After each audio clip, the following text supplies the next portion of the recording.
5 साल नहीं बेच सकेंगे एसआरए के मकान। उच्च न्यायालय का महत्वपूर्ण आदेश मुंबई।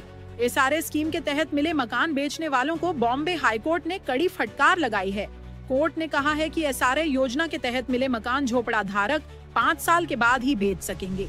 इसी के साथ साथ बड़ी संख्या में एसआरए के मकान बेचे जाने के लिए कोर्ट ने अधिकारियों को भी जमकर फटकार लगाई है। कोर्ट ने कहा है कि यदि एसआरए के तहत दिए गए मकान 5 साल से पहले बेचे जाते हैं तो उन मकानों में रहने वाले घुसपैठियों को तुरंत बेदखल करें और मकानों को अपने कब्जे में लेकर अन्य परियोजना प्रभावितों को दे दें। कोर्ट ने यह भी स्पष्ट किया कि कानून का उल्लंघन करने वाले एसआरए के लाभार्थी अपने घरों पर अधिकार खो देंगे। ऐसे घरों पर कब्जा करने के बाद ही इस दुष्प्रवृत्ति पर रोक लग सकेगी।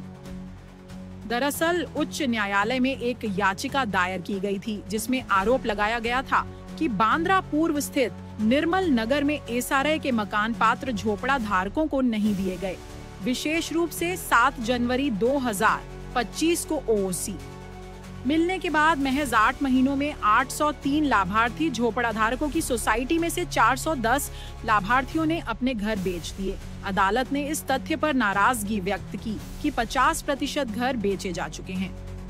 एसआरए अधिकारियों को मामले की जांच का आदेश देते हुए अदालत ने कहा कि यह मामला सिर्फ बांद्रा की एक परियोजना तक सीमित नहीं है, बल्कि मुंबई और उपनगरों में चल रही 2260 एसआरए परियोजनाओं पर भी लागू होता है।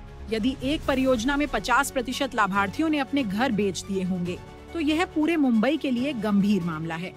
2020 में बदला गया था नियम एसआरए के मूल कानून के अनुसार। लाभार्थी योजना के तहत मिले घर 10 साल तक बेच नहीं सकते थे, लेकिन 2020 में एनसीपी नेता और तत्कालीन आवास मंत्री जितेंद्र आव्हाड ने कानून बदलकर यह अवधि 5 साल कर दी।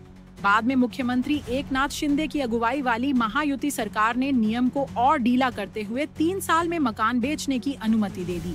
झोपड़पट्टी मुक्त मुंबई की संकल्पना को नुकसान एसआरए स्कीम का मकसद मुंबई को झोपड़ा मुक्त बनाना था, लेकिन देखा गया है कि एसआरए और पीएपी परियोजनाओं के कई लाभार्थी अपने मकान बेचकर किसी दूसरी झुग्गी में बस जाते हैं और फिर से नई परियोजना का इंतजार करने लगते हैं।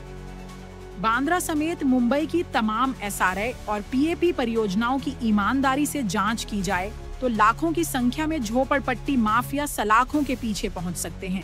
इन्हीं कारणों से मुंबई को झुग्गी मुक्त करने का सपना अब तक अधूरा है।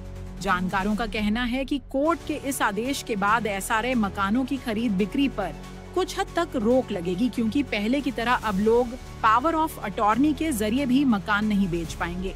हालांकि आशंका जताई जा रही है कि इस प्रक्रिया से भ्रष्टाचार और भी बढ़ सकता है।